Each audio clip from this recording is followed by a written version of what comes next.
Arti nama anak Lesti Kejora dan Rizky Bilar, ada peran Tukul Arwana, doa terbaik untuk Baby Leslar. Terungkap nama lengkap anak pertama Lesti dan Bilar yang selama ini dipanggil Baby L. Bayi tersebut adalah anak pertama Lesti dan Bilar yang diberi nama Muhammad Leslar Al-Fatih Bilar. Rizky Bilar singgung peran Tukul Arwana dalam penamaan anak pertamanya.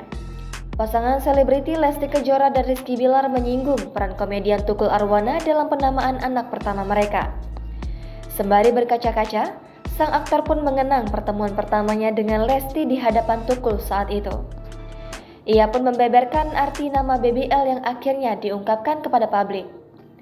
Setelah sempat merahasiakan nama dan jenis kelamin bayinya, akhirnya Lesti dan Bilar memperlihatkan anak pertama mereka yang dikatakan lahir secara prematur. Mengenai nama Leslar yang menjadi panggilan sang bayi, Rizky Bilar memberi penjelasan.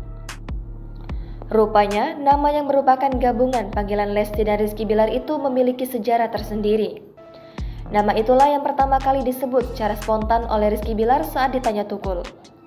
Momen ini terjadi pada pertemuan pertamanya dengan Lesti di acara Tukul One Man Show yang kemudian mengawali hubungan cinta mereka. Jangan lupa subscribe, share, komen, dan like ya!